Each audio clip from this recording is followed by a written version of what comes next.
मुशांचा होता त्याला खूप अभिमान. दूध पिऊन नेहमी शोधायचा आपला खोटा अभिमान. हास्य बनलं जेव्हा त्याची ओळख, तुटलं त्याचं मान. खऱ्यापणाने उघडून दिलं त्याचा आतमधला ज्ञान. स्वीकारलं जेव्हा त्याने स्वतःला, मिटला तेव्हा आतमधला सर्व तुफान. आपलंपण आहे सर्वात मोठं आहे, हेच आहे खरा सन्मान.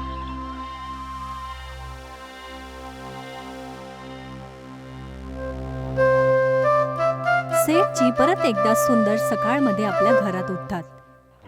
त्यांची दाढीही चांगली आहे, पण मोशी नाही, फक्त खाली जागा. ते आपल्या स्वतःला आरशामध्ये बघतात आणि लगेचच आपल्या दिखाव्याला बघून उदास होतात. तो आपल्या मुछाला बघून ते आपल्या मुशांच्या खाली जागेला आपल्या बोटाने झाकतात आणि थोड्या वेळ हसतात. आणि जसंच आपलं बोट हटवतात, त्यांचे होठ खालच्या दिशेने वागतात. या भावनाने त्रासावून ते लोक आपला दिवस सुरुवात करतात. आपल्या सर्व झाडांना पाणी देतात, पूजा करतात आणि मग आपल्या घराच्या बाहेर दूध घेण्यासाठी गौशालाकडे जातात. जसंच ते गायांचं दूध काढायला लागतात, त्यांचा कर्मचारी तिथे येतो. शेठजी, कसे आहात? अरे आला तू, चल मला मदत कर. सेठजी आपली नजर उचलतात आणि आपल्या कर्मचारीला पूर्ण घनीमुची बघतात. हे बघून त्यांना लगेचच चीड येते. तुला किती वेळा सांगितलंय, तुझ्या मिशा छाटून येत जा. जर असं काम करायचं असेल तर त्यापेक्षा करू नकोस. अहो पण शेठजी, पण वगैरे काही नाही. आधी आपल्या घरीचा आणि उद्यापासून दाढी आणि मिशा काढून येत जा, नाहीतर येऊ नकोस. त्यांचा कर्मचारी खाली मान करून निघून जातो. काही वेळानंतर सेठजी आपल्या सायकलवरती होते. ते सर्व घरांमध्ये दूध पुसवतात आणि मनोहरच्या घरासमोर थांबतात. मनोहर घराच्या बाहेर येतो आणि त्यांची मुछी खूप चांगल्या प्रकारे ठेवलेली होती, घनदाट आणि आकर्षित होती. अरे लक्ष्मण, कसं आहेस? ठीक आहे दादा, तुम्ही कसे आहात? बरे आहोत आम्ही. दे, आज 7 लिटर दूध दे. का? आज इतकं जास्त? हो काय ना, दूध प्यायल्याने माझ्या मिशा अजून छान होतात. काय म्हणताय दादा, खरंच काय? जरा बघ, या माझ्या मिशा दूध प्यायल्यानेच तर मोठ्या झाल्यात. दिवसभरात कमीत कमी 4 लिटर दूध पितो मी. तेव्हा कुठे माझ्या मिशा या अशा झाल्यात? काय हे माझ्यावर काम करेल का? हो का नाही? तू सुद्धा रोज 4 लिटर दूध पीत जा, मग तुझ्याही अशा मिशा येतील. सेठजी हसतात आणि सहमतीमध्ये आपला मान हलवतात. रात्रीच्या वेळेला सेठजी आपल्या घरामध्ये बसले होते. त्यांच्या समोर पूर्ण ग्लास भरलेलं दूध होतं आणि टेबलवरती एक जग ठेवला होता.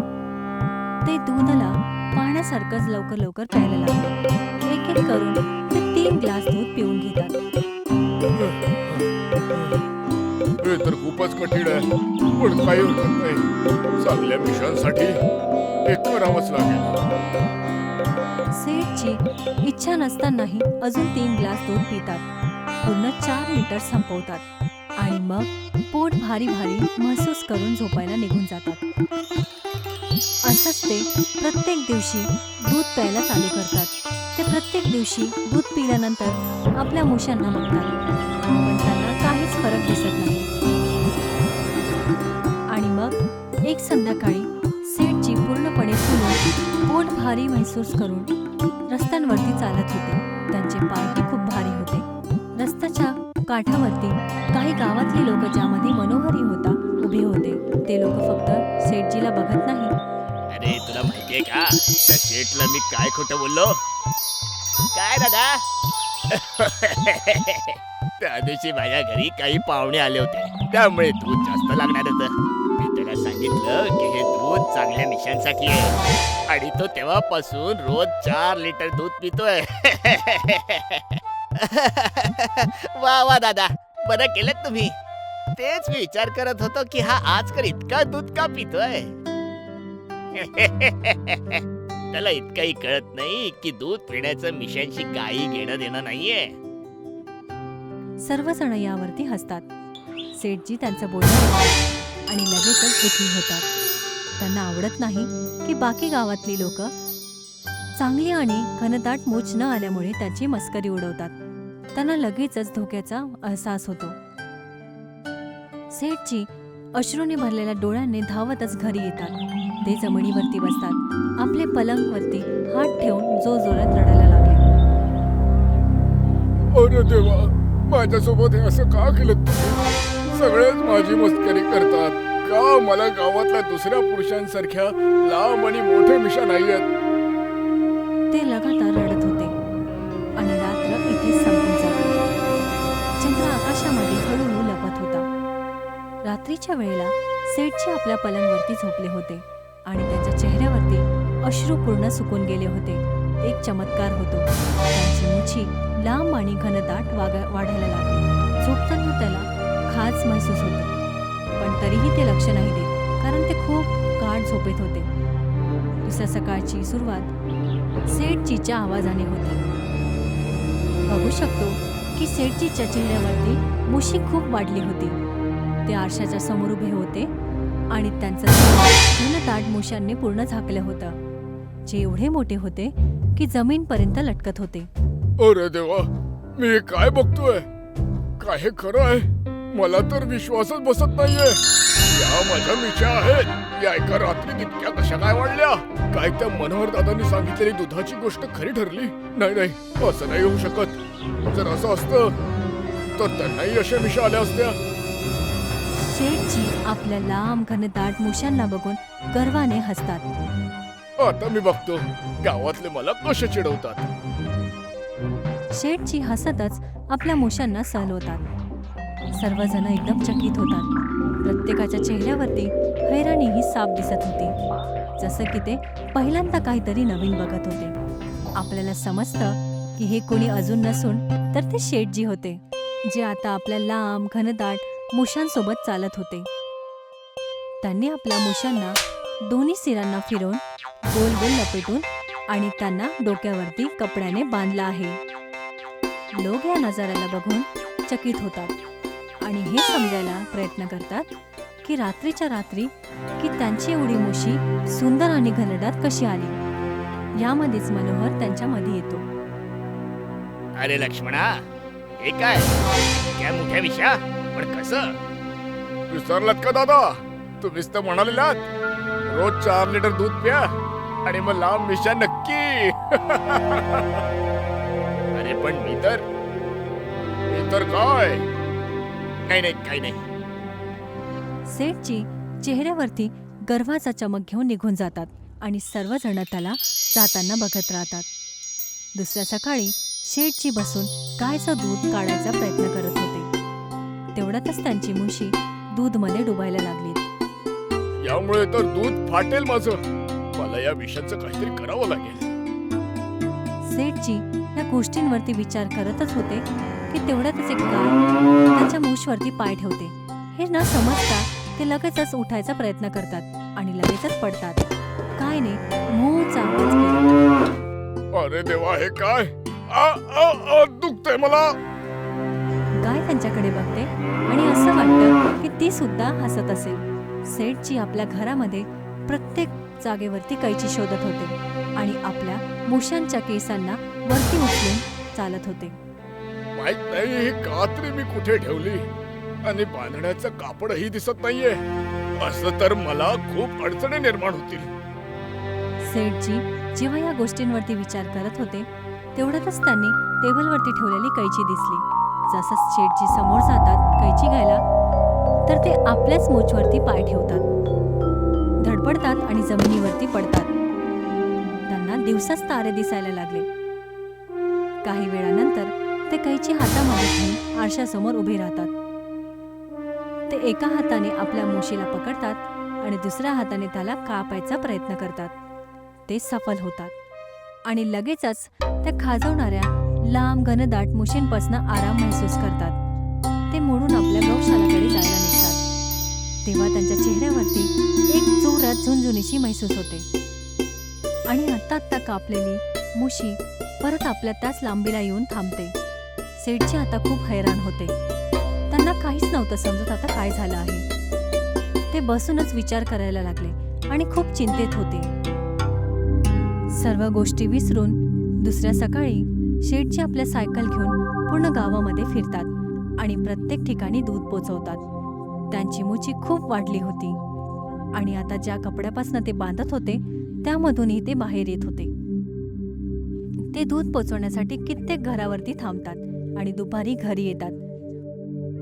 लांब मूछ लगातार खिचण्यामुळे त्यांचा चेहराही सुजलेला वाटत होता. गाल आणि पूर्ण चेहऱ्यावरती सुजन होती. त्याच दिवशी थोड्या वेळानंतर मनोहरची बायको त्यांच्या जवळ येते आणि दुधाचं भांड दाखवते. दुधामध्ये एक केस होता. मनोहर खूप चकित होतो आणि लगेचच रागामध्ये येतो. तो भांडा पकडतो आणि आपल्या सर्व शेजारी लोकांना दाखवतो. त्या मोठ्या मिशांपायी लक्ष्मणच्या दुधात आज मला केस सापडलाय. काय म्हणताय दादा, खरंच? हो मग तर काय, हे बघ तर जरा, त्या लांब मिशा त्याच्याच तर आहेत. हो दादा, तुम्ही अगदी बरोबर बोलताय. अशाने तर आपल्या घरातली माणसं आजारी पडतील. आपण सगळे मिळून ह्याचा बहिष्कार केला पाहिजे. बरोबर बोलताय दादा. मनोहर रागामध्ये आपलं डोकं हलवतो.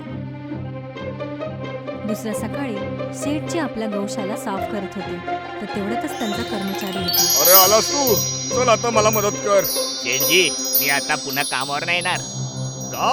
असं का? काय झालं? गावातले सगळे तुमच्या तबेल्यातल्या दुधाला बंद करण्याचं म्हणतायत. पण असं झालंय काय? काल मनोहरच्या घरी तुम्ही जे दूध दिलं होतं त्यात त्यांना तुमच्या मिशांचा एक केस सापडला आणि त्याने हे सगळं पूर्ण गावामध्ये सांगितलं आणि तेव्हापासून सगळे दुधर रागवलेत आणि तुमच्या तबेल्यातून दूध घेण्यापासून मनाई करतायत. हे काय झालं? मी तर नेहमी स्वच्छतेची काळजी घेतो, पण या लांब मिशा माझ्या आयुष्यातली सगळ्यात मोठी अडचण झाल्यात. सेठजी आपल्या डोक्याला पकडून आणि त्याच्यावरती रडायला लागले.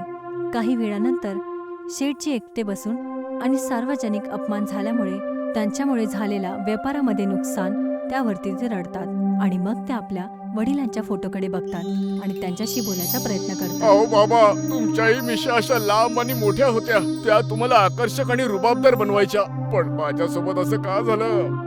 मला वाटलं की या लांब मिशा माझी सगळीकडे इज्जत वाढवतील, पण या तर मला उद्ध्वस्त करायला निघालेत. आता मी काय करू? जसंच ते फोटोच्या समोर आपल्या स्थितीवरती रडतात त्यांना आपल्या वरच्या होटेवरती एक खूप जोरात दुःख महसूस होतं. ते बघतात की त्यांची मुशी अजूनच वाढायला लागलीत आणि हे बघून ते खूप घाबरतात. नाही, बस आता अजून नाही. मला नकोय एवढा लांब मिशा. अरे देवा, तुम्ही ऐकताय ना? त्यांची मुशीची लटे पूर्ण घरामध्ये बेलींसारखी वाढत होती आणि जसंच ते त्यांना परत समटायचा प्रयत्न करतात ते आधीपासून जास्त वाढत होती. याच वेळेला त्यांचा कर्मचारी तिथे येतो आणि सेठजीचे हालत बघतो. सेठजी पूर्णपणे आपल्या काळ्या मुशींच्या लटेंमध्ये फसले होते. शेठजी, अहो हे काय होतंय? अरे बरं झालंस तू आलास. हे बघ ना, हे काय होतंय माझ्यासोबत. मी तर बघतोय शेठजी, पण हे सगळं झालं कसं? जेव्हा ते बोलत होते तेवढ्यातच त्यांची मूठ एक लट त्यांच्या कर्मचारीच्या पायाला पूर्णपणे घेरते. ते जमिनीवरती जाऊन पडतो. हे बघून त्यांचा कर्मचारी पूर्णपणे घाबरतो आणि तिथून निघून जातो. मूठची लटे लगातार वाढत होती आणि सेठजी बेहोश होऊन जातात. रात्रीच्या वेळेला जेव्हा त्यांना होश येतो ते बघतात की ते आपल्या मुशीच्या केसांमध्ये लपटलेले होते. ते अचानक उठतात आणि चारीकडे बघायला लागले. त्यांच्या डोळ्यामध्ये परत अश्रू येतात. तेवढ्यातच त्यांना कोणीतरी बोलण्याचा आवाज येतो. जागा झालास? बाबा तुम्ही? त्यांच्या वडिलाच्या फोटोतनं एक चमकणारी रोशनी बाहेर येते आणि त्यांची आत्मा बाहेर येते. लगेचच त्यांच्या समोर उभी राहते. सेठजी लगेचच उठतात आणि घुटण्यांच्या वरती बसतात आणि त्यांना या स्थितीतनं बाहेर काढण्याची विनंती करतात. बाबा बघा ना, माझ्यासोबत हे काय होतंय? मला तर फक्त एक लांब आणि मोठ्या मिशीची इच्छा होती, पण हे तुझ्यासोबत यामुळे झालं कारण तू कधीच स्वतःला असलेल्या रूपात स्वीकार केलंच नाहीस. मी त्रासून गेलो होतो बाबा. गावातले लोक मला चिडवत होते आणि हसं करत होते माझं, म्हणून माझ्या डोक्यात हा विचार आला. आठव जरा, मी लहानपणी तुला काय शिकवलं होतं? सेठजी आपलं बालपण आठवतात की कसं ते गिली दंडा फेकताना त्यांना दुसऱ्या मुलांच्या केंजची जलन झाली होती, तर त्यांच्या वडिलांनी त्याला काय बोलले होते. बाबा बघा ना, त्यांच्याकडे किती चांगला बॉल आहे, मला पण तसा बॉल घेऊन द्या ना. बाळा, तुला कधीही दुसऱ्या कोणाला बघून निराश नाही व्हायला हवं. आपल्याकडे जे आहे त्याला नेहमी प्रेमाने स्वीकार कर, कारण यालाच एक चांगल्या माणसाचं प्रतीक मानलं जातं. सेठजीला समजतं की त्यांनी वास्तवामध्ये काय चूक केली होती. बाबा, मला माझ्या चुकीची जाणीव झाली आहे. आता मी पुन्हा कधीही कुणाला बघून त्यांच्यासारखं बनण्याचा विचार देखील नाही करणार. मी स्वतःला आहे त्या रूपात स्वीकार करेन. काय तू हे खरं बोलतोस? हो बाबा. सेठजीचे वडील हसतात आणि सहमतीमध्ये आपलं मान हलवतात. त्यांच्या मागून खूप चमत्कार रोशनी एक किरण बाहेर येते आणि मग ते त्यामध्ये गायब होऊन जातात. सोबतच सेठजीचे लांब वाढलेली घनदाट मुशीही गायब होतात. सेठजी आनंदाने उठतात आणि परत आपलं तेच स्वरूप बघून प्रसन्न होतात. त्यांच्या चेहऱ्यावरती एक सुखाची आनंदाची हास्य होतं. दुसऱ्या सकाळी सेठजी परत आपल्या सायकलवरती होते. ते मनोहरच्या घराच्या दरवाजावरती थांबतात आणि आवाज करतात. मनोहर दरवाजा उघडतो आणि सेठजीला सामान्य अवस्थामध्ये बघून चकित होतो. अरे लक्ष्मणा, तू माझ्याकडनं ज्या चुका झाल्या त्यासाठी मी माफी मागतो, पण आता ती गोष्ट पुन्हा कधी नाही होणार. आणि तुझ्या त्या मिशा, आता माझ्या स्वाभिमानाला त्या विषयांची गरज नाहीये. मी जसा आहे तसाच मी स्वतःला स्वीकार केलाय. मनोहर तिथे उभं राहून काहीतरी विचार करतो आणि मग तो आपल्या बायकोला दुधाचं भांडं आणायला सांगतो. अगं शांती, ऐकलंस का? दूध घे. सेठजीचे डोळे गर्वाने चमकत होते. काही वेळानंतर सेठजी आपल्या सायकलवरती होते. जेव्हा ते दूध पोचवायला परत एका घराजवळ जातात, ते आपल्या स्टीलचा मापणारा ग्लास काढतात. ते हलकंसं हसतात आणि गोष्ट आता इथेच संपून जाते.